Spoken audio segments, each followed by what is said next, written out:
Bail ఇయ్యలేము, CBI ED వాదనలు విన్న తర్వాతే ఆమె బెయిల్ పైన ఆలోచిస్తామని చెప్పి సుప్రీంకోర్టు చెప్పడం జరిగింది. ఈ నెల 20 వరకు ఆమె జైల్లోనే ఉండబోతూ ఉంది. ఆమెకు ఇంకా మరి ఈడీ అండ్ సిబిఐ వేసేటువంటి కౌంటర్ మీద ఆమె బెయిల్ డిపెండ్ అయింది. మార్చి నుంచి ఆగస్టు వరకు సుదీర్ఘకాలం అందులోనే ఉంది. 10 కిలోల వెయిట్ కూడా తగ్గింది అని చెప్పి చెప్తా ఉన్నారు. సో ఏదేమైనప్పటికీ కూడా లిక్కర్ స్కామ్లో మనీష్ సిసోడియా బయటకు వచ్చినప్పటికీ కేజ్రీవాల్, కవిత ఇంకా జైల్లోనే ఉన్నారు. సో ఆ దర్యాప్తు విషయంలో సుప్రీంకోర్టు కొంత అసంతృప్తి వ్యక్తం చేసినట్టుగా తెలుస్తూ ఉంది. దర్యాప్తు ఆలస్యం కావడం, సరైన ఆధారాలు సమర్పించకపోవడం, వీటి ఆధారంగా వాళ్ళు జైల్లో ఉన్నట్టుగా తెలుస్తూ ఉంది. సరే, ఇది కవిత ఎపిసోడ్కి సంబంధించినటువంటి అంశం. ఇక తెలంగాణ రాష్ట్ర వ్యాప్తంగా ఇప్పుడు ఎక్కడ చూసినా ఒక ఎన్నికలు ఎప్పుడు, లోకల్ బాడీస్ ఎన్నికలు ఎప్పుడు జరుగుతాయి, మనది రిజర్వేషన్ వస్తుందా రాదా, పోయినసారి రిజర్వేషన్ ఉంటుందా అనేటువంటి మీమాంస కొనసాగుతుంది. ఇంకా వాటిపైన ఎలాంటి క్లారిటీ లేదు. సో కులగణన తర్వాతే ఎన్నికలకు వెళ్ళాలనేటువంటి యోచనలో ప్రభుత్వం ఉన్నట్టుగా తెలుస్తూ ఉంది. సో మరి అది అప్డేట్ ఇంకా రావాల్సినటువంటి ఉంది. సో వెలుగు దినపత్రికలోకి వెళ్తే ముందుగా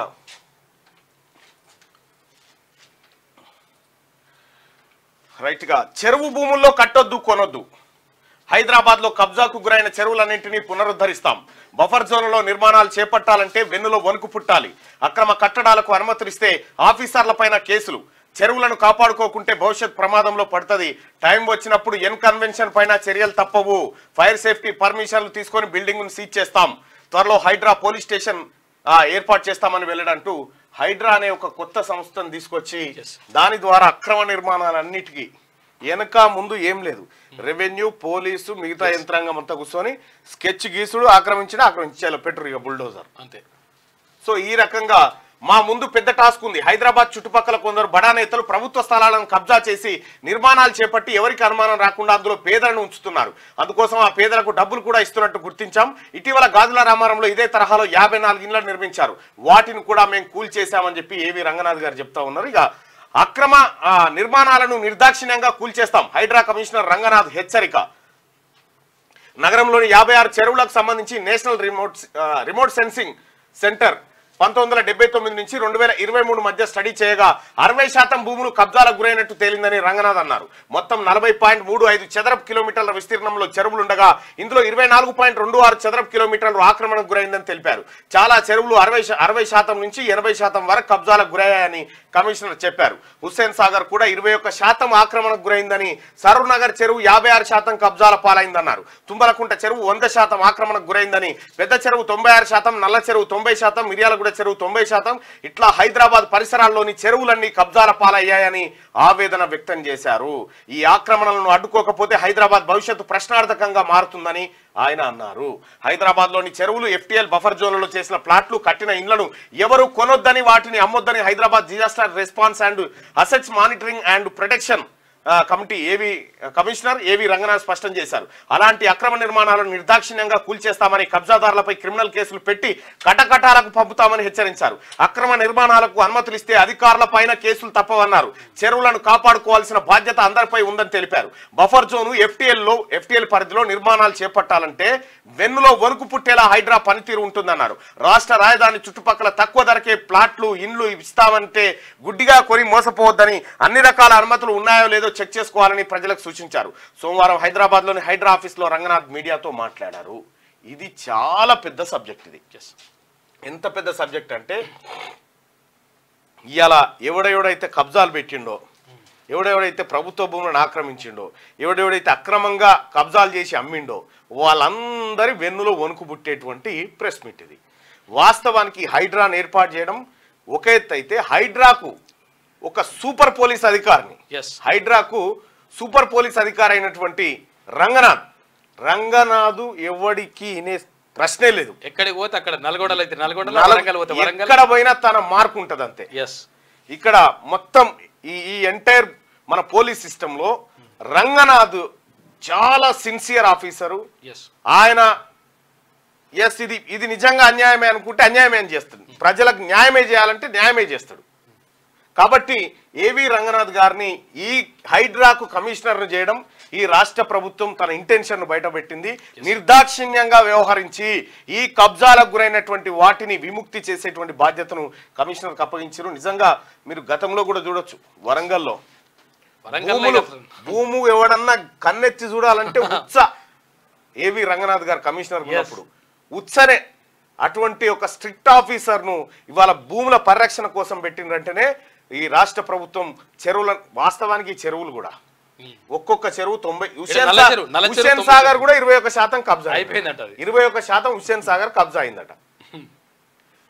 ఉప్పల్ నల్ల చెరువు 90% ఎంత 90%. ఇగో నల్ల చెరువు 90% ఈ వెనకాలే ఉంటది.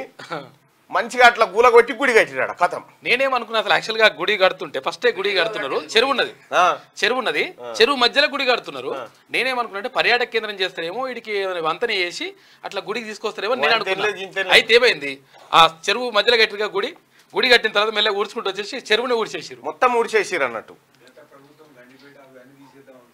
ఇంకా అదే కాదు, గండిపేట ఉస్మాన్ సాగర్ ఇవన్నీ లేపేసి కేశపురం జలాశయం తెస్తామని చెప్పి కేసీఆర్ అని ఆడ ఇటుక బేళ్ళ కూడా పెట్టలే. అది పక్కకు పెడితే ఎక్కడ చూసినా చెరువు భూములు, FTL భూములు, బఫర్ జోన్ లో ఉన్నటువంటి అన్ని కబ్జాలు పెట్టుడు, వాటిని అక్రమంగా ప్లాట్లు చేసుడు, అమ్ముడు.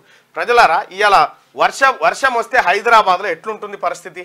ఆ వాటర్ తేడికి ఆ చెర్లకు పోవాలి, చెర్లే కబ్జా పెట్టి ఆడిపోతే ఇంకా రోడ్ల మీదనే ఉంటాయి, ఇండ్లలోనే ఉంటాయి. మళ్ళీ ఇళ్లలోకి రాగానే ఇంట్లో మనమే సర్కార్ మంచిగా లేదని మళ్ళీ సర్కార్ మీద వదిలిపెట్టుడు. చెరువులలో ఇండ్లు కడితే ఇల్లు ఇంట్లోకి రాకపోతే ఏడికి వస్తాయి. ఇంకో గమ్మత్ విషయం ఏంటంటే గన్పూర్ చెరువును కుదబెట్టి బ్యాంకులోనే తీసుకున్నట గత పాలకుడు కేసీఆర్ గారు. అదేందో మరి నేను చూడాలి, ఎంక్వైరీ చేస్తా.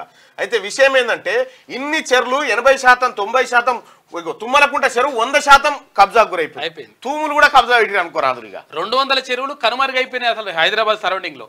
మరి ఇన్ని చెర్లకు విముక్తి వస్తే తప్ప హైదరాబాదు మనుగడ సాగించదు. ఈ కబ్జాలు పెట్టినటువంటి వాళ్ళు ఎవరైతే ఉన్నారో దాన్ని కూడా ఎప్పటి నుంచట 1979 నుంచి 2023 మధ్యలో స్టడీ చేస్తారట. ఎవడన్నా కబ్జాలు పెట్టినా ఏం కథ ఈ మధ్యలోనే జరిగింది మొత్తం. వాస్తవానికి లైవ్ చూస్తున్న ప్రజలారా, ఏవి రంగనాథ్ హెచ్చరిక ఏదైతే చేసిండో, ఏవి రంగనాథ్ నిర్ణయంతో మీరు ఏకీభవిస్తా ఉన్నారా?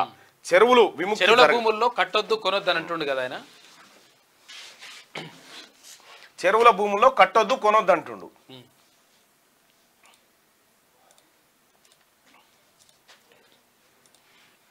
గాజు రామారం ఉంది కదా, గాజు రామారం కార్పొరేటర్ వద్దని చెప్పినా కూడా ఎమ్మెల్యే ఆన్సర్లు గాజు రామారంలో రాగమాగం ఉంది లెక్క.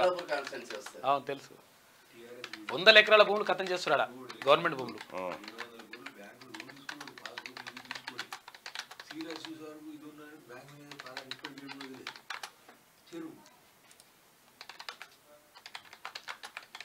అయితే వీళ్ళు ఏం చేస్తున్నారంటే కొంతమంది ఈ బడా నాయకులు ఉంటారు కదా, వాళ్ళు ఏం చేస్తున్నారంటే ఈ పేదోళ్ళని ఎవరైతే ఉంటారో గుడిసెలు వేసుకుంటే వాళ్ళు ఉంటారు కదా, వాళ్లకు ప్రత్యేకంగా డబ్బులు ఇచ్చి అందులో కబ్జాలు పెడతారు. రైట్ ప్రజలారా, ఇన్ని సంవత్సరాల తర్వాత ఒక దమ్మున్న కమిషనరు దమ్కి ఇచ్చి కబ్జాలు ఎవడు పెట్టినా తోలు తీస్తామని చెప్పేటువంటి కమిషనర్ వచ్చాడు హైడ్రాకి. ఆ కమిషనర్ చెప్తున్నటువంటి మాట ప్రకారం ఎవడు కూడా కబ్జాలు పెట్టొద్దని చెప్తా ఉన్నాడు, పెడితే వాటిని కూల్చేస్తామని చెప్తా ఉన్నాడు, అతని మీద కేసులు పెడతాం, ఆఖరికి అధికారులు దొంగ సర్టిఫికేట్లు ఇచ్చినా కూడా వాళ్ళ పని కూడా చేస్తామని మీ పైన కూడా కేసులు పెడతామని చెప్పిండు. సో మొత్తానికి హైడ్రా ఒక సరికొత్త సంచలనంగా మారింది హైదరాబాద్లో. ఇప్పుడు అంతా ఈ రియల్ ఎస్టేట్ వ్యాపారులంతా ఒత్తిడి తెచ్చి మళ్ళీ కమిషనర్ ని మార్చాలి, కమిషనర్ మార్చాలి. ఆయన కొత్త ఏం కాదు. ఆడ వరంగల్ అట్లా చేస్తే ఆడికేని మార్చిపిచ్చారు, నల్గొండలో చేస్తే ఆడికేని మార్చిపిచ్చారు. ఇప్పుడు హైడ్రా కమిషనర్ గా రంగనాథ్ గారిని కొనసాగిస్తారా, లేకపోతే మళ్ళా సాల్సారిగా మాకు ఒత్తిడి ఎక్కువ అయిపోయిందని మళ్ళా వేరే దాన్ని మారుస్తారా చూడాల్సినటువంటి అంశం. కానీ బరాబర్ అధికారి ఆయన.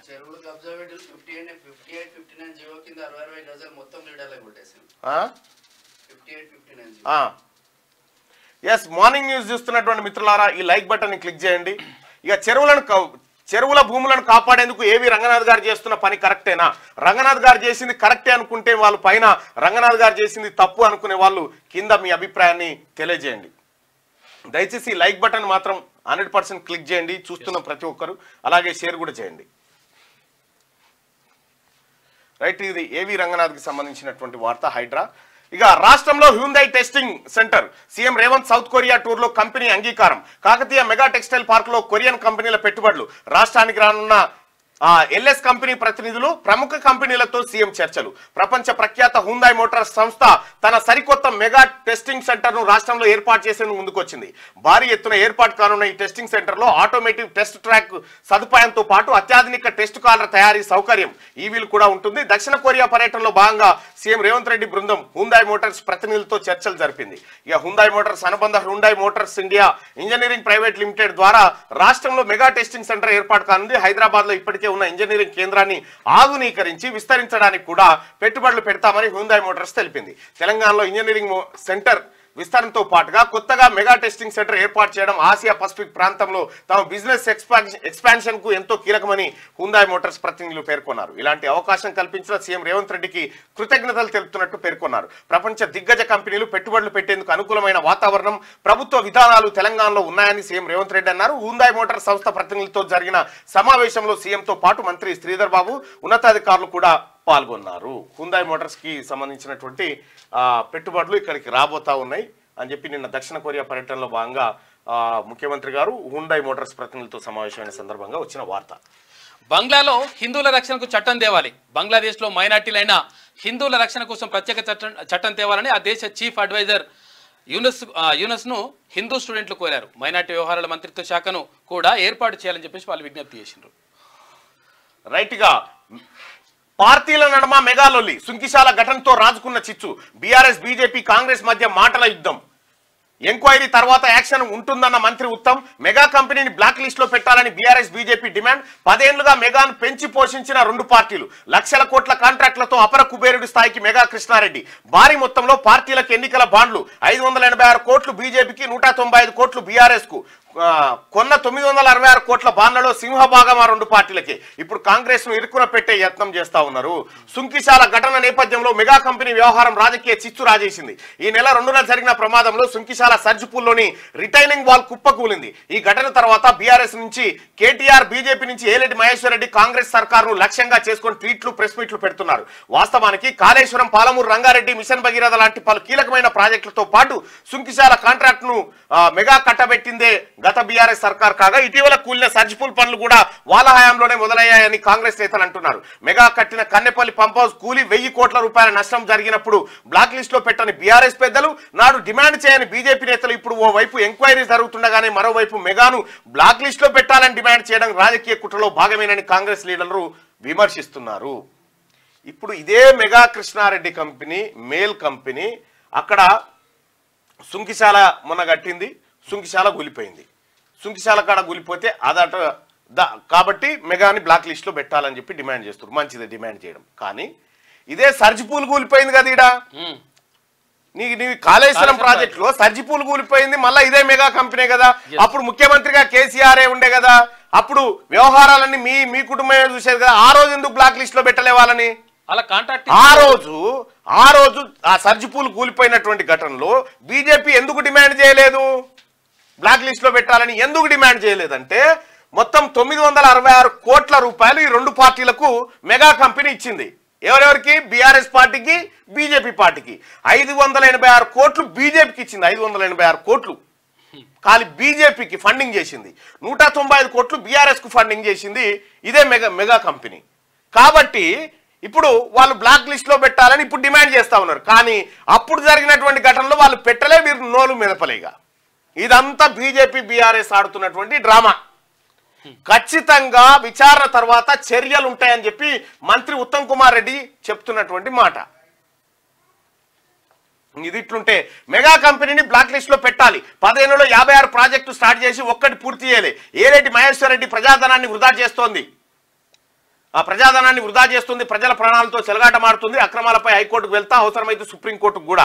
మెగా ఇంజనీరింగ్ కంపెనీని బ్లాక్ లిస్ట్ లో పెట్టాలని బీజేపీ నేత ఏలేటి మహేశ్వర్ రెడ్డి డిమాండ్ చేశారు. రాష్ట్రంలో 10 ఏళ్లలో కంపెనీ 56 పనులు చేపడితే దాంట్లో ఏ ఒక్క ప్రాజెక్టును కూడా పూర్తి చేయలేదని ఆరోపించారు. ఆ కంపెనీ అక్రమాలపై తాను హైకోర్టుకు వెళ్తానని, అవసరమైతే సుప్రీంకోర్టును ఆశ్రయిస్తానని వెల్లడించారు. సోమవారం అసెంబ్లీ ఆవరణలో మీడియా పాయింట్ లో ఏలేటి మహేశ్వర్ రెడ్డి మాట్లాడారు. ఇక గమ్మత్ విషయం ఏంటంటే, ఇక చూడ్రి, ఏలేటి మహేశ్వర్ రెడ్డి గారు బీజేపీ నేత కదా, mega engineering company black list లో పెట్టాలి, హైకోర్టుకు పోతా, సుప్రీంకోర్టుకు పోతా అని చెప్పి ఏలేటి మహేశ్వర్ రెడ్డి అంటా ఉన్నాడు కదా. ఇగో 12,000 కోట్ల ఎస్టిమేట్ తో మేము టన్నెల్ తవ్వాలనుకుంటే మెగా ఇంజనీరింగ్ కంపెనీకి కాంట్రాక్ట్ దక్కితే 5,000 కోట్లు బచాయించిండు ఆయన అని చెప్పి ఆయన చెప్తా ఉన్నాడు. 7,000 కోట్ల కట్టేసిండు నితిన్ గడ్కరీ గారు చెప్తా ఉంటాడు, వాళ్ళ పార్టీ నాయకుడు. ఇక వాళ్ళ పార్టీ నేతనే ఇడ హైకోర్టుకి వెళ్తా, సుప్రీంకోర్టుకి వెళ్తా అని చెప్పి ఈయన చెప్తా ఉంటాడు. ఏం డ్రామా ఇది? మెగాపై చర్యలేవి, రాహుల్ గాంధీని ప్రశ్నిస్తూ కేటీఆర్ ట్వీట్ చేసిండట. మీరు చేయాలి కదా పని. ఏం చేసిన ఇప్పుడు ఈ సుంకిశాల ఎవరు ఇచ్చిరయ్యా? మీరే అప్పచెప్తిరి. కాళేశ్వరం మీరే అప్పచెప్తిరి. కాంగ్రెస్ పార్టీ అప్పచెప్పింది ఏమన్నా ఉందా? ఏమీ లేదు. మీరే ఒకరిని తయారు చేసి తద్వారా లబ్ధి పొంది ఇష్టం వచ్చినట్టుగా అనుమతులు ఇచ్చుకుంటూ సత్యనాశనం చేసి చర్యలు ఏమంటాడు? దొంగతనం చేసింది కేటీఆర్. 56 పనులు అప్పచెప్పిండు వాళ్ళకు. అప్పచెప్పిండు. ఇప్పుడు ఈయన అంటుండు, ఇగో 10 ఏళ్లలో 56 ప్రాజెక్టులు స్టార్ట్ చేసి ఒక్కటి పూర్తి చేయలేదని ఏలేటి మహేశ్వర్ రెడ్డి గారు అంటే, అక్కడే నితిన్ గడ్కరీ గారు ఏమంటుండంటే పూర్తి అయిపోయిందని చెప్తా ఉన్నాడు. 5,000 కోట్లు మిగిలిన ఇంకా గవర్నమెంట్ అని చెప్పి చెప్తా ఉన్నాడు. ఈ పొంతన లేని మాటలు ఇగో ఇవి. ఇక్కడ మెగాపై చర్యలేవని చెప్పి రాహుల్ గాంధీని ప్రశ్నిస్తూ కేటీఆర్ ట్వీట్ చేసిండు కదా. ఇదే సర్జిపూలు కూలిపోయినప్పుడు ఈ తెలంగాణ ప్రజలంతా ట్వీట్ చేసి రామారావుకు చర్యలేవని. అప్పుడేమో పన్నాడు చెద్దరు కప్పుకొని, అప్పుడు చెద్దరు కప్పుకొని పండి ఇగో ఇప్పుడు ఈ డ్రామాలు. అసలు మెగా కృష్ణారెడ్డిని తయారు చేసింది, మెగా కంపెనీని మెగా కంపెనీ లెక్క తయారు చేసిందే మీరా. అంతకుముందుకు ఆయన ఎవరికన్నా తెలుసా? పోరే అంతేందుకు సారు. ఇంకా గమ్మతి విషయం ఏంటంటే, ఇప్పుడు చెప్తా ఉన్నాడు కదా ఈయన,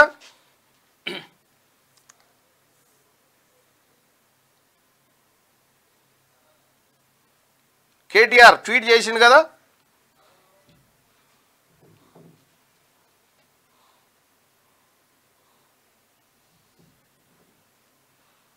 ఇక చూడరు సార్, ఇది ఇంకా విచిత్రమైన వార్త.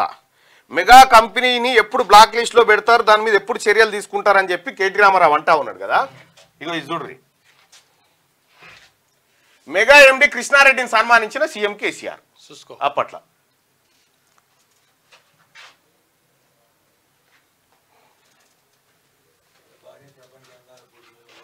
ఇగో భక్త రామదాసు ప్రాజెక్టు నిర్మాణాన్ని గడువు కన్నా ముందుగానే పూర్తి చేయించిన మెగా కంపెనీ మేనేజింగ్ డైరెక్టర్ కృష్ణారెడ్డిని తిరుమలాయపాలెం బహిరంగ సభలో సీఎం కేసీఆర్ ఘనంగా సన్మానించారు. పాలేరు నియోజకవర్గంలోని 60,000 ఎకరాల భూములకు సాగునీరు అందించే భక్త రామదాసు ప్రాజెక్టును శరవేగంగా నిర్మించారని కితాబ్ ఇచ్చారు. ఇగో మెగా కృష్ణారెడ్డి గారిని మీరు ఆయన సన్మానిస్తాడు, మీరు కాంట్రాక్ట్లు ఇస్తారు. అవి సర్జిపూలు ఆడగూలిపోతుంది, సుంకిశాల ఈడ డ్యామేజ్ అవుతుంది. అప్పుడేమో కుక్కిన పేన్ లెక్క జనమంతా లొల్లి పెడితేనేమో మంచోళ్ళు అంటారు. ఇప్పుడేమో చర్యలు తీసుకోవాలని చెప్పి అటు నితిన్ గడ్కరీ గారు పొగుడతాడు, ఇటు కేసీఆర్ సన్మానం చేస్తాడు. పార్టీకి 200 కోట్లు ఇస్తాడు, మీ పార్టీకో 195 కోట్లు, వాళ్ళకు 590 కోట్లు మింగి మీరు ఇలా కాంగ్రెస్ పార్టీ చర్యలు తీసుకుంటలేదని మాట్లాడతారు. ఆయన ఏం చేసిరు? మీరు ఆయన వీరుడు సూర్యుడని తయారు చేసింది మీరే కదా. ఎట్టి పరిస్థితిలో కాంగ్రెస్ పార్టీ ప్రజాధనాన్ని లూటీ చేసినోని ఉపేక్షించదు. ఇక ఇది ఆయన కథ. ఇక పార్టీల నడుమ మెగాలొల్లి ఇది అయిపోయింది కదా. ఇక కవితకు నోబెల్ తేల్చి చెప్పిన సుప్రీంకోర్టు, ఈడీ సిబిఐ వాదనల తర్వాతే నిర్ణయం తీసుకుంటామని వెల్లడి. విచారణ ఈ నెల 20కి వాయిదా వేస్తూ నిర్ణయం తీసుకుంది. ఇక 20 తారీఖు దాకా కవితమ్మ బయటకు వచ్చే పరిస్థితి అయితే లేదు. దేశవ్యాప్తంగా డాక్టర్ల దీక్ష. కోల్కతాలో డాక్టర్పై అత్యాచారం, హత్య ఘటనపై నిరసనలు కొనసాగుతున్నాయి. సోమవారం దేశవ్యాప్తంగా డాక్టర్లు వైద్య సేవలను బంద్ పెట్టారు. ఇక పేషెంట్లకు ఇబ్బంది లేకుండా ఎమర్జెన్సీ సేవలను యథాతథంగా కొనసాగిస్తున్నట. 54 సంఘాలతో ఉద్యోగ జేఏసీ ఏర్పాటు. రాష్ట్రంలోని ఉద్యోగ సమస్యల పరిష్కారం కోసం గెజిటెడ్, నాన్ గెజిటెడ్, ఉపాధ్యాయ, రెవెన్యూ, గ్రూప్ 1 తదితర 54 సంఘాలు కలిసి సోమవారం ఉద్యోగ జేఏసీగా ఏర్పడ్డాయి. ఇక మాఫీ కాని అకౌంట్లు సరిచేస్తున్నారు. అర్హత ఉన్న రుణమాఫీ కాని రైతులకు న్యాయం. రాష్ట్ర వ్యాప్తంగా ఇప్పటికే 30,000 అప్లికేషన్ల స్వీకరణ. రూల్స్ ప్రకారం ఉన్నవన్నీ తీసుకుంటున్న ఆఫీసర్లు. ఇప్పటి వరకు 10,000 దరఖాస్తుల క్లియరెన్స్. అర్హులందరికీ మాఫీ చేసేందుకు సిద్ధమైన సర్కార్ ప్రతిపక్షాల విమర్శలకు చెక్ పెట్టేలా వేగంగా ప్రక్రియ కొనసాగుతా ఉన్నది. అయితే కొంతమంది ఇంకా మాఫీ కాలేదని చెప్పి ఫిర్యాదు చేస్తా ఉన్నారు. అందులో వాటన్నిటిని కూడా పరిశీలించి వాటిని కూడా వాళ్ళ అకౌంట్లను కూడా సరి చేస్తా ఉన్నారు. మీరెవరు కంగారు పడవద్దు. అర్హులైన ఒక్కరిని కూడా వదిలిపెట్టాం. అర్హులైనటువంటి ఒక్కరిని కూడా వదిలిపెట్టకుండా రుణమాఫీ చేసేటువంటి బాధ్యత కాంగ్రెస్ పార్టీ ప్రభుత్వానికి. ఇక్కడ ఇక తెలంగాణ కాడ మస్తు పైసలు ఉన్నాయి, మా వద్ద లేవు. మా కేసీఆర్ మాటలని మీరు అంటున్నట్టు కానీ ఏం లేదు నాయన, వట్టిదే. ఎండిపోయిన ఆందెం బుర్రెలా ఇత్తులు ఇటాటురిగినట్టే ఉంటది మాది కథ. కృష్ణా జలాలపై మన ఎన్ఓసి మీద ఏపీ వింత వాదన. నీళ్లతో సంబంధం లేని అంశాలు తెరపైకి. తలసరి ఆదాయం, రాష్ట్రంలోని గనుల ప్రస్తావన, తెలంగాణలో విలువైన ఖనిజాలున్నాయంటూ కామెంట్స్. హైదరాబాద్ లాంటి రాజధాని తమకు లేదని వ్యాఖ్య. KWTO DT 2లో తెలంగాణ ఎన్ఓసికి ఏపీ కౌంటర్ దాఖలు. 555 TMCలకు ఒప్పుకునేది లేదని ప్రకటన చేసిరట.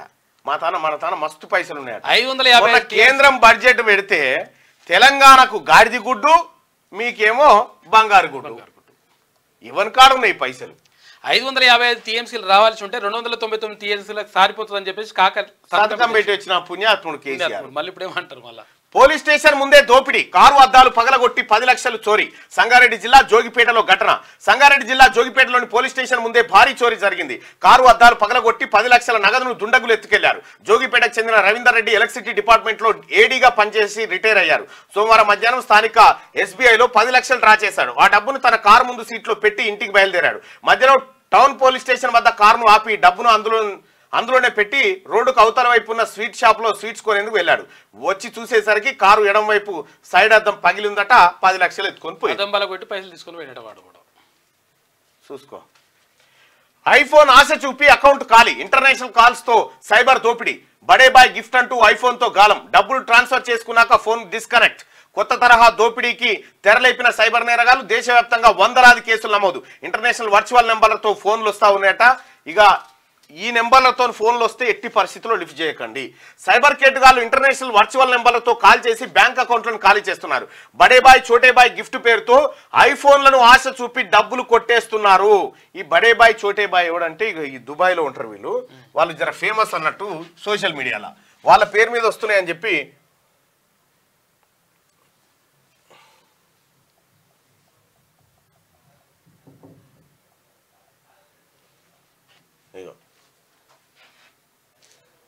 వీళ్ళు బడే బాయ్ చోటే బాయ్ అని చెప్పి వీళ్ళు ఏం చేస్తుంటారంటే వీళ్ళు గిఫ్ట్లు ఇస్తూ ఉంటారు. వాళ్ళకు వీళ్ళకు వచ్చిన పబ్లిక్ వాళ్ళకి వీళ్ళకు ఏది వాళ్ళ యూట్యూబ్లో దాదాపు ఒక 50 మిలియన్ల ఫాలోవర్స్ ఉంటారు వాళ్ళకి. వాళ్ళ పేరు మీద లింకులు పంపిస్తా ఉన్నారట. లింకులు పంపించి ఇక మీకు ఇది వచ్చింది, అది పాకిస్తాన్ +92 ఇరాక్ +96 ఆఫ్ఘనిస్తాన్ +97 కోడ్ ఉంటే ఇంటర్నేషనల్ నంబర్ల నుంచి ఫోన్ చేసి గిఫ్ట్ల పేరుతో అకౌంట్లలో ఎంతుంటే అంత దోచేస్తున్నారు. దేశవ్యాప్తంగా ఈ తరహా కేసులు 100 కొద్ది నమోదవుతా ఉన్నాయట. ఎట్టి పరిస్థితిలో ఆ లింకులు ఓపెన్ చేయకండి. ఎట్టి పరిస్థితిలో ఈ నెంబర్ల నుంచి కాల్ వస్తే మీరు చూడకండి. ఇంకా నిన్నయాల వాట్సాప్లో లింకులు పంపుతా ఉన్నారు బ్యాంకు నుంచి పంపినట్టుగా. పొరపాటున కూడా వాటిని క్లిక్ చేయకండి, ఎత్తకండి. ఆ నెంబర్ను బ్లాక్ చేసేయండి. వీలైతే ఓపెన్ చేయకుండానే బ్లాక్ చేసేయండి. ఇట్లా నాకు కూడా చాలా వచ్చిండే. నాకు కూడా చాలా వస్తే నేను బ్లాక్ లిస్ట్లో పెట్టినా. సర్వేలో కమలా హారిస్ ఆధిక్యంలో ఉన్నదట సర్వేలో. అయితే బుల్లెట్ పని చేయలే. ఏది బుల్లెట్ పని చేయలే. జో బైడెన్ ఉన్నప్పుడు ట్రంపే ఆధిక్యంలో ఉన్నాడు. జో బైడెన్ ఉన్నప్పుడు ట్రంపే ఆధిక్యంలో ఉన్నాడు. గతం జో బైడెన్ పక్కకు పోయేసి తర్వాత ఇప్పుడు కమలా హారిస్ మంచి పెరిగిపోయింది. ఇది వెలుగు దినపత్రికలో ఉన్నాయి. ఒకసారి ఆంధ్రజ్యోతిలో వార్తలు చూద్దాం. తుంగభద్రలో గేట్లన్నీ ఓపెన్. 99,567 క్యూసెక్ల అవుట్ఫ్లోనంట. స్టాప్ లాక్ బిగింపులకు 4 రోజులు పడుతుంది. ముంపు లేకుండా రోజుకు 1,00,000 క్యూసెక్ల దిగుబడి విడుదల చేస్తున్నారు. తుంగభద్ర గేటు పోయింది కదా దాందిగా. ఆల్మట్టి నుంచి సాగర్ దాకా గేట్లు బంద్. కృష్ణా బేసిన్ లో వరదలు తగ్గుముఖం పట్టడంతో అన్ని ప్రాజెక్టులోనూ సంతృప్తికర స్థాయిలో నిల్వలు ఉన్నాయట. మొత్తానికి ఇటు శ్రీశైలం గేట్లు బంద్ అయిపోయినాయి, సాగర్ గేట్లు బంద్ అయిపోయినాయి, ఆల్మట్టి జూరాల అన్ని బంద్ అయిపోయినాయి గేట్లు. గట్టిగా పెట్టుబడులకు కొరియా సిద్ధం. వరంగల్లోని కాకతీయ మెగా టెక్స్టైల్ పార్క్ లో దక్షిణ కొరియా పెట్టుబడులు. టెక్స్టైల్ ఫెడరేషన్ సానుకూలత. ఆ దేశ పారిశ్రామికవేత్తలతో సీఎం రేవంత్ సమావేశం. తెలంగాణలో హ్యుందాయ్ మెగా టెస్టింగ్ సెంటర్. విద్యుత్ గ్యాస్ బ్యాటరీల తయారీలో ఎల్ఏ కార్పొరేషన్. అంతర్జాతీయ స్థాయిలో మౌలిక వసతులు సమకూర్చాం, అన్ని విధాలా సహకరిస్తాం, మా రాష్ట్రానికి రండి. ప్రతినిధులతో సమావేశంలో ముఖ్యమంత్రి పిలుపు. ఈ అమెరికా నుంచి తెలంగాణలో పెట్టుబడులు పెట్టేలా పలువురు పారిశ్రామికవేత్తలు పరిశ్రమలను ఆకర్షించడంలో విజయవంతమైన సీఎం రేవంత్ రెడ్డి దక్షిణ కొరియాలోనూ దాన్ని కొనసాగిస్తున్నారంటూ ఒక వార్తను చూస్తా ఉన్నాం. దక్షిణ కొరియా పర్యటనలో ఉన్నాడు ముఖ్యమంత్రి రేవంత్ రెడ్డి. ఇక ఇవాళ రేపో హైదరాబాద్ వచ్చేస్తారు. ఇక ఒకసారి ఈ చూద్దాం. చెరువుల భూములను కాపాడేందుకు ఏవి రంగనాథ్ గారు చేస్తున్న పని కరెక్టేనా? రైట్, రంగనాథ్ గారు చేస్తున్న పని కరెక్టే అని 193 మంది ప్రజలు అభిప్రాయపడతా ఉన్నారు. రంగనాథ్ గారు చేస్తున్నటువంటి పని సరైనదే అని అభిప్రాయపడుతున్నారు. మరి ఆయన ట్రాన్స్ఫర్ చేస్తారా మరి ఉంచుతారా అనేది చూడాలి. ప్రజాభిప్రాయం అయితే గిది.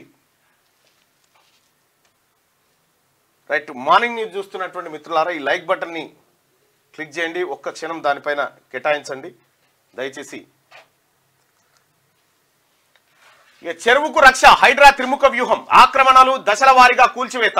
మున్ముందు కట్టడి. నీటి వనరుల పునరుజ్జీవనానికి పక్కా ప్రణాళిక అమలు. హుస్సేన్ సాగర్ సహా హైదరాబాద్ లో అన్ని చోట్ల కబ్జాలే. చెరువులో 20 నుంచి 90% వరకు తగ్గిన విస్తీర్ణం. దిగ్భ్రాంతికి గురి చేస్తున్న ఎన్ఆర్ఎస్సి నివేదిక. ఎఫ్టీఎల్ బఫర్ జోన్ లో నిర్మాణాలను కూల్చేస్తాం. అనుమతులు ఇచ్చిన అధికారులు ప్లాట్లు చేసిన వారిపై కేసులు. త్వరలో హైడ్రా పోలీస్ స్టేషన్ అని చెప్పి కమిషనర్ ఏవి రంగనాథ్ అంటా ఉన్నారు. ఈ దూరం ఏమొద్దు, మా వెనకాలనే చెరువు కబ్జా అయింది. ఇలా ప్రత్యేకంగా ఎట్లా కబ్జా అయింది అనేది మీకు కెమెరా తీసుకుపోయి డైరెక్ట్ చూపిది. ఎట్లా కబ్జా అయింది, ఏం కథ అయింది అనేది ఒకసారి ఈ కబ్జాకు సంబంధించి ఇది ఎంతుండే అధికారులతో మాట్లాడి ఈ చెరువు ఎంతుండే, ఇప్పుడు ఎంత మిగిలింది, ఏం కథ అనేది 90% కబ్జా ఖతం అయిపోయింది. ముత్యాల నగరం అనే కాదు, మన హైదరాబాద్ కు లేక్ సిటీ గాను పేరుంది. 4 దశాబ్దాల క్రితం హుస్సేన్ సాగర్ సహా నగరం వ్యాప్తంగా నీటితో కలకల్లాడిన చెరువులన్నీ కూడా కాలక్రమైన కబ్జాలకు గురై కుచించుకుపోతుండడంతో హైదరాబాద్ ఇప్పుడు లేక్లెస్ సిటీగా మారుతుంది. ఎక్కడ చూసినా ఎఫ్టీఎల్ బఫర్ జోన్ లో ఇప్పుడు అన్ని కాలనీలు బస్తీలే కనిపిస్తున్నాయి. హుస్సేన్ సాగర్ వాస్తవ విస్తీర్ణం 5.97 చదరపు కిలోమీటర్లు అయితే ప్రస్తుతం 4.71 చదరపు కిలోమీటర్లే. సుమారు 1.25 చదరపు కిలోమీటర్ల మేర అంటే 310 ఎకరాల మేర హుస్సేన్ సాగర్ ఆక్రమణకు గురి. 310 ఎకరాలట. మరి కొలత పెడితే ఏడికి వెళ్తుందో, కొలత పెడితే ఎంత దూరం వెళ్తుందో. తుమ్మిడిహెట్టిపై సర్కార్ నజర్. వ్యాప్కోస్ నివేదిక పునఃపరిశీలన. దాని ఆధారంగా డిపిఆర్ తయారీ. సుందిలకు గ్రావిటీతో నీటి కొత్త ప్లాన్. తుమ్మిడిహెట్టి ఎన్డీఎస్ఏ నివేదిక అందిన తర్వాతే కాళేశ్వరం బ్యారేజీలపై నిర్మాణం. కాళేశ్వరం ఎత్తిపోతల పథకం కంటే తుమ్మిడిహెట్టి బ్యారేజీ ద్వారానే తక్కువ ఖర్చుతో గోదావరి జలాలను ఎత్తిపోయవచ్చని ముందు నుంచి వాదిస్తున్న కాంగ్రెస్ ప్రభుత్వం అందుకు అనుగుణంగా ఆ ప్రాజెక్టు నిర్మించేందుకు అడుగులు వేస్తుంది. ఎన్నికల మేనిఫెస్టోలో చెప్పిన విధంగా ఆసిఫాబాద్ జిల్లా కౌటాల మండలంలోని తమ్మిడిహెట్టి వద్ద ప్రాణహిత నదిపై బ్యారేజీ నిర్మించేందుకు సన్నాహాలను ప్రారంభించింది. ఈ క్రమంలో తమ్మిడిహెట్టిపై కేంద్ర ప్రభుత్వ సంస్థ వ్యాప్కోస్ గతంలో చేసిన సర్వే ఫలితాలను పునఃపరిశీలన చేయించే పనిలో పడింది. ఈ ఫలితాల ఆధారంగా డిపిఆర్ కు తుది రూపు ఇచ్చి అనుమతుల కోసం కేంద్ర జలవనరుల సంఘంలో దాఖలు చేయనుంది. గతంలో తమ్మిడిహెట్టి నుంచి ఎల్లంపల్లికి నీటిని తరలించాలని ప్రతిపాదించగా తాజాగా గ్రావిటీతో సుందిల బ్యారేజీకి నీటిని తరలించాలనే కొత్త ప్రతిపాదనను ప్రభుత్వం తెర మీద తెచ్చింది. తుమ్మిడిహెట్టి బ్యారేజీ ప్రతిపాదన ప్రాంతం అయితే ఈ తుమ్మిడిహెట్టి కట్టడం వల్ల తమ్మిడిహెట్టి కాడికి మీరు వచ్చినప్పుడు తమ్మిడిహెట్టి కాడికి మేమందరం పోయినాం. పోతే అక్కడ సఫిషియెంట్ వాటర్ ఉంది. అక్కడ ప్రాజెక్టు కట్టడం వల్ల ఉమ్మడి ఆదిలాబాద్ జిల్లాలో 2 లక్షల ఎకరాలకు అదనపు ఆయకట్టు వస్తుంది, కొత్త విస్తీర్ణం వస్తుంది. తర్వాత కేవలం ఆల్రెడీ 10,000 కోట్లు ఖర్చు పెట్టి తమ్మిడిహెట్టి దగ్గర పైప్ లైన్ వర్క్ అయిపోయింది, కాలువల పని. ఇప్పుడు ఒక 10 నుంచి 15,000 కోట్లు ఖర్చు పెడితే అది వచ్చి ఈ ఏలంపల్లిలో పడుతుంది. కేవలం 21 మీటర్లే భూసేకరణ కూడా జరిగింది. 21 మీటర్లు ఎత్తిపోస్తే నీళ్ళు వచ్చి నిలబడతాయి. ఇక కేసీఆర్ మహాత్ముడు పుణ్యాత్ముడు 100 మీటర్లు ఎత్తిపోసి గోడితో పోయేదాన్ని గొడ్డల దాకా తెచ్చిండు. ఇప్పుడు ఇక్కడ కట్టాల్సిందే కాళేశ్వరం ప్రాజెక్టు. 38,000 కోట్లే project. Doctor BR Ambedkar Pranahita Chevella Sujala Sravanthi project. దాన్ని మార్చి 130,000 కోట్లు తెచ్చి అప్పనంగా మింగిండు కేసీఆర్.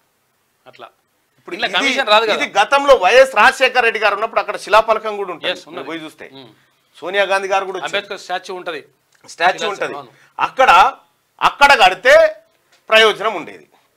గోదావరి నీళ్లు ఎత్తి గోదావరిలో పోసుడు కేసీఆర్ ప్రాజెక్టు. అట్లా ఇవేమో ప్రాణహిత, వెనుగంగా, వార్దా నుంచి ఎత్తిపోసుడు ఈ ప్రాజెక్టు. మరోసారి ఆకర్ష కాంగ్రెస్ లోకి జిహెచ్ఎంసీ పరిధిలోని 6 ఎమ్మెల్యేలు. సీఎం రేవంత్ రెడ్డి విదేశీ పర్యటన నుంచి తిరిగి రాగానే చేరికలు. బీజేపీతో బీఆర్ఎస్ నేతలను టచ్లోకి వెళ్లారన్న ప్రచారంతో అప్రమత్తం. కొందరు నాయకులకు కార్పొరేషన్ చైర్మన్ పదవులు ఇచ్చే అవకాశం ఉందట. ఇక బీఆర్ఎస్ ముఖ్య నాయకులు బీజేపీతో టచ్లోకి వెళ్లారన్న వార్తల నేపథ్యంలో ఆపరేషన్ ఆకర్ష్ కు సీఎం రేవంత్ రెడ్డి మరోసారి పదును పెట్టనున్నారు. జిహెచ్ఎంసీ పరిధిలోని 6 డజన్ మంది బీఆర్ఎస్ ఎమ్మెల్యేలు కాంగ్రెస్ లో చేరేందుకు సిద్ధంగా ఉన్నారా?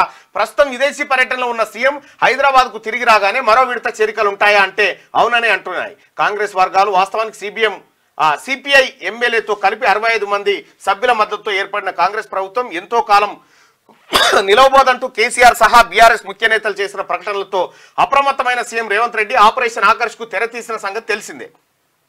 ఇందులో భాగంగానే దానం నాగేందర్ మొదలుకొని 10 మంది బీఆర్ఎస్ ఎమ్మెల్యేలు దశల వారీగా కాంగ్రెస్ లో చేరారు. గతంలో 12 మంది కాంగ్రెస్ ఎమ్మెల్యేలతో ప్రత్యేకంగా శాసనసభ పక్షం ఏర్పాటు చేయించి బీఆర్ఎస్ ఎల్పీలో విలీనం చేయించుకున్న తీరుగానే బీఆర్ఎస్ కు చెందిన 26 మంది ఎమ్మెల్యేలతో శాసనసభ పక్షాన్ని ఏర్పాటు చేయించి సిఎల్పీలో విలీనం చేయించేందుకు సీఎం రేవంత్ రెడ్డి ప్రణాళిక రచించారన్న ప్రచారం జరిగింది. బడ్జెట్ సమావేశాలకు ముందే ఈ ప్రక్రియ పూర్తి చేయాలనుకున్న సీఎం రేవంత్ రెడ్డి ఆ దిశగా బీఆర్ఎస్ ఎమ్మెల్యేలతో సంప్రదింపులు జరిపారు. కొంతమందితో ముఖాముఖి సమావేశమై హామీలు ఇచ్చారు. కాంగ్రెస్ కు ప్రాతినిధ్యం లేని గ్రేటర్ హైదరాబాద్ శివారు నియోజకవర్గాలపైనే ప్రధానంగా దృష్టి పెట్టారు. ఈ క్రమంలోనే Serilingampally MLA Arekapudi Gandhi, Rajendranagar MLA Prakash Goud, Patancheru MLA Mypal Reddy వీళ్ళందరూ కూడా కాంగ్రెస్ పార్టీలో చేరిపోయారు. ఇప్పుడు ముఖ్యమంత్రి విదేశీ పర్యటన నుంచి రాగానే 6 జిహెచ్ఎంసీ పరిధిలో ఉన్న 6 ఎమ్మెల్యేలు ఇందులో చేరబోతా ఉన్నారు, కాంగ్రెస్ పార్టీలో చేరబోతా ఉన్నారు. ఇక కమలంలో కుర్చీ పోరు. బీజేపీ రాష్ట్ర అధ్యక్ష పదవికి తీవ్ర పోటీ. రేసులో ఈటల, రామచంద్రరావు. ఎత్తులకు పై ఎత్తుల్లో ఆశావాహులు. ముఖ్య నేతల మధ్య సయోధ్యలేమి. ఆచితూచి జాతీయ నాయకత్వం. కొత్త ఇన్ఛార్జ్ పైన సందిగ్ధం నెలకొందట. కమలం పార్టీలో కుర్చీ పోరు జరుగుతా ఉంది. ఎవరికి ఇస్తారు అధ్యక్ష పదవి అనేది? యూనివర్సిటీలో నాసి విద్య పడిపోతున్న ఉస్మానియా, కాకతీయ, జేఎన్టీయూ ప్రమాణాలు. విశ్వవిద్యాలయాల్లో నియామకాలు లేవు. పరిశోధనలు కరువు. ఏళ్ల తరబడి ఖాళీలు. సకాలంలో భర్తీ కాని వీసీ పోస్టులు. National institutional ranking frame work వెల్లడి. ఇక మన విశ్వవిద్యాలయాల పరిస్థితి ఇది. మొత్తం ప్రపంచవ్యాప్తంగా టాప్ 300 యూనివర్సిటీల ర్యాంకింగ్ తీస్తే ఒక్కటి ఇండియా నుంచి లేదు. ఒక్కటి కూడా లేదు ఇండియా నుంచి.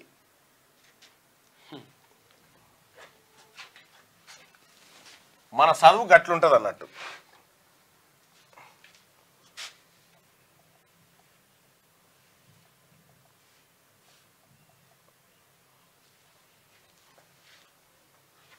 టాప్ 300లో మీరు చూడరు ఒక్కటి కూడా ఉండదు ఆడ.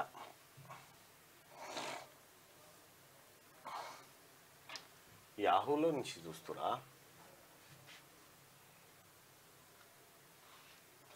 అసలు ఇండియా నుంచి ఒక్క యూనివర్సిటీ లేదు టాప్ బెస్ట్ యూనివర్సిటీస్ నుంచి కానీ ఎక్కడి నుంచి కానీ. అసలు అమెరికాలో ఉన్నాయి, యూకేలో ఉన్నాయి, స్విట్జర్లాండ్లో ఉన్నాయి, బయట ఉన్నాయి, కానీ ఒక్కటి కూడా లేదు. మన ఎందుకు పనికిరాదు. ఇంకా గమ్మత్ ఏంటంటే మన దేశం నుంచి ఇవి నోబెల్ ప్రైజులు సంపాదించారుగా. ఎంతమంది? 4 వచ్చినట్టు. తర్వాత ఇంకో 4 వస్తే అందులో 2 విదేశాల నుండి చదువుకోవాలి. మళ్ళీ అట్లా ఇక్కడ కాదు, ఇక్కడ పరిశోధనలు చేసి కాదు, అక్కడ చేసి. వదిలేనా? వైద్య విద్య, నాణ్యత విద్య. ప్రైవేట్లో పుట్టగొడుగుల్లా మెడికల్ కాలేజు. ప్రభుత్వ ప్రైవేట్లో కలిపి 60. 70% ప్రొఫెసర్లు లేనివే అధికం. రోగులు లేకుండానే ప్రాక్టికల్ జరుగుతా ఉన్నాయి మెడికల్ కాలేజీలు. ఇప్పుడు ఇక్కడ ఉస్మానియా సిటీలో కూడా ఎంత అసలు యాక్చువల్గా 1980 వరకే 2000 పోస్టులు ఉండే, అంటే 1600 పోస్టులు. మన తెలంగాణలో ఓ యూనివర్సిటీలో రెగ్యులర్ ప్రొఫెసర్లు 2 అంతే. 2. అవును. రాష్ట్రంలోని విశ్వవిద్యాలయాల పరిస్థితి నానాటికి దిగజారిపోతుంది. ఏళ్ల తరబడి ఖాళీలను భర్తీ చేయకపోవడం, రీసెర్చ్ కు సమృద్ధిగా నిధులు లేకపోవడం వంటి కారణాలతో యూనివర్సిటీలో నాణ్యత క్రమంగా తగ్గిపోతుంది. ఫలితంగా ఇతర రాష్ట్రాల్లోని విద్యా సంస్థలతో రాష్ట్రంలోని యూనివర్సిటీలు వాటి అనుబంధ కళాశాలలు పోటీ పడలేకపోతున్నాయి. తాజాగా కేంద్ర విద్యాశాఖ ప్రకటించిన national institutional ranking frame work ర్యాంకులు దీనికి అద్దం పడుతున్నాయి. వివిధ కేటగిరీలో ఈసారి ఉస్మానియా యూనివర్సిటీ, కాకతీయ యూనివర్సిటీ, జేఎన్టీల స్థానాలు దిగజారాయి. యూనివర్సిటీలు విద్యా సంస్థల నాణ్యతను అంచనా వేసి NIRF తాజాగా ర్యాంకులు ప్రకటించింది. ఇక వీటిలో రాష్ట్రంలోని యూనివర్సిటీలు ఇతర విద్యా సంస్థలకు చెప్పుకోదగ్గ స్థానాలు లభించలేదు. కేంద్ర ప్రభుత్వ ఆధ్వర్యంలోని IITలు యూనివర్సిటీలకి వివిధ కేటగిరీ, అసలు ఈ కేంద్ర ప్రభుత్వంలో ఉన్నాయి కూడా ఏ ఒక్కటి లేవు వాళ్ళలో టాప్ లో. వట్టిదే మన విద్యా డొల్లా బట్టి. IIT మద్రాస్ అత్యుత్తమం, 6వసారి ఈ సంస్థే టాప్. IISc బెంగళూరు ఉత్తమం ర్యాంకులు ప్రకటించిన కేంద్రం. ఇక కేంద్రానికి రాష్ట్రానికి తక్కువ చెప్పాలి ఈ ముచ్చట, ఎందుకంటే నిధులు కేటాయించేది లేదు, విద్యా వ్యవస్థను బాగుపడచేయలేదు. అందరికి ఫేక్ డిగ్రీలు అంటే దొరుకుతాయి. అది కూడా పిల్లలకు మెయిల్స్ పంపించేసి ఇప్పుడు గిడంగా వస్తా ఉంటే ఈ ప్రైవేట్ బస్సులు పెద్ద రైలు డబ్బాలు వచ్చినట్టు వస్తా ఉన్నాయి. ప్రైవేట్ బస్సులు ఉప్పల్ బ్రాంచు, పిర్జాద్ కూడా బ్రాంచ్ అని ఇట్లా బస్సులు తిరుగుతా ఉన్నాయి. గిడ బయట రేపు పొద్దుగాల ఆ వీడియోది గిడ జరసేపు కెమెరా పెడితే అర్థమవుతుంది. ఈ తల్లిదండ్రులకు కూడా నాణ్యమైన విద్య ప్రభుత్వం నుంచి అందాలి ఫ్రీగా. పైసలు ఖర్చు పెడితేనే మా పిల్లగాడు బాగా చదువుతున్నాడు మీరు అనుకుంటే ప్రభుత్వ పాఠశాలకు డొనేట్ చేయాలి. మస్తాన్ సాయి అరెస్ట్, లావణ్య రాజతరుణ్ కేసులో కదిలిన డ్రగ్స్ డొంక, వారికి ప్రమాదకర మాదక ద్రవ్యాలు అందించింది అతడేనట. విజయవాడలో విచారిస్తున్న సెబ్ అధికారులు ఇక ఢిల్లీ నుంచి డ్రగ్స్ తెచ్చి గుంటూరు, బెజవాడ, హైదరాబాద్లో ఉన్న కొన్ని హోటళ్ల ద్వారా దొందారంట. డ్రగ్స్ వ్యవహారంలో ఇప్పటికే 4గురిని అరెస్ట్ చేసిండ్రు. 26 ప్రభుత్వ ఆసుపత్రుల్లోని డి అడిక్షన్ కేంద్రాల్లో 12 ప్యానల్ డ్రగ్ టెస్టింగ్ కిట్లు ఉండాలి అని చెప్పి టీజీ న్యాప్ చెప్తున్నటువంటి మాట. ఇక చైనా ఆదేశాలతోనే రాహుల్ మౌనంగా ఉన్నాడని చెప్పి బండి సంజయ్ ఆరోపణ. బంగ్లా హిందువులపై దాడుల గురించి అందుకే ఆయన స్పందించట్లేదు. దేశాన్ని కులాల పేరుతో విభజించే కుట్ర కాంగ్రెస్ పై కేంద్ర మంత్రి బండి ఫైర్. కేంద్రంలో మనం అధికారంలో ఉంటే రాహుల్ గాంధీ మౌనం వీడి మాట్లాడినటువంటి దాని మీదనే మన ప్రభుత్వం పట్టించుకోదా. ఉరి తీసుకోండి, కోల్కతాలో ట్రైనీ డాక్టర్ పై హత్యాచారానికి పాల్పడ్డ నిందితుడి బరితెగింపు వ్యాఖ్యలు. ఆ ఘోరానికి ముందు రెడ్ లైట్ ఏరియాకు, హత్యాచారం తర్వాత ఇంటికి వెళ్లి నిద్ర, లేచాక సాక్ష్యాధారాల ధ్వంసానికి యత్నం. అతడి బూట్లపై రక్తం గుర్తించిన పోలీసులు 1 రోజుల్లో కేసును ఛేదించండి మమత, లేదంటే సిబిఐకి ఇస్తానని పోలీసులకు హెచ్చరిక జారీ చేసింది. ఇక సెబీ చైర్మన్ అక్రమ పెట్టుబడులపై కాంగ్రెస్ బీజేపీ డి. జేపీసీతో విచారణకు మోదీకి భయం ఎందుకు? మాధవి బుచ్ రాజీనామా చేయరేం రాహుల్. 20,000 కోట్లకు పైగా బినామీ లావాదేవీలు జయరాం. జేపీసీ వేయకుంటే ఆందోళనలు కేసీ వేణుగోపాల్. మాధవి వైద్యులు గాని ఇండియా ఎంపీలు నేతలు. ఆమెకు అండగా SEBI, BJP, Adani group. Soros agent గా రాహుల్ వ్యవహరిస్తున్నారు. ఆర్థిక అరాచక వ్యాప్తికి కాంగ్రెస్ కుట్ర అని రవిశంకర్. రాహుల్ సంపద 59% పెరిగింది అని చెప్పి మాలవీయ చెప్తున్నటువంటి మాట. మొత్తానికైతే సెబీ అదానీది ఏదో ఉంది. స్టాక్ మార్కెట్ లో 53,000 కోట్ల సంపదను కోల్పోయిండు నిన్న అదానీ. ఆరోపణలు వచ్చినప్పుడు తీసేయచ్చు కదా, ఎందుకు మళ్ళీ పక్క పెట్టుకొని తమాషా. అదానీ మీద, అంబానీ మీద చర్యలంటే కష్టం అబ్బా, తీసుకోలేడు. ఎందుకంటే వాళ్ళు హార్ట్ ఆఫ్ ద వాళ్ళకు కాబట్టి. సో దయచేసి మార్నింగ్ న్యూస్ చూస్తున్నటువంటి మిత్రులారా లైక్ బటన్ని క్లిక్ చేయండి, షేర్ చేయండి. అలాగే ఇక్కడ చెరువులను, భూములను కాపాడేందుకు ఏవి రంగనాథ్ గారు చేస్తున్న పని కరెక్టేనంటే రంగనాథ్ గారు చేసింది కరెక్టే అని చెప్పి 93% మంది అభిప్రాయపడతా ఉన్నారు. ఇక మరి ప్రభుత్వం ఎలాంటి నిర్ణయం తీసుకుంటుందో, మరి ఆయన మీద ఒత్తిడి చేసి తప్పిస్తారా ఏంది? ప్రెస్ మీట్ పెట్టిన తర్వాత నాకైతే ఆందోళన అనిపిస్తూ ఉంది. ఇంత స్ట్రిక్ట్గా ఉండొద్దు సార్ ఇక్కడ ఉండాలంటే. సో దయచేసి లైక్ బటన్ని క్లిక్ చేయండి. ఇక మిగతా వార్తలు మిత్రులు అందిస్తారు.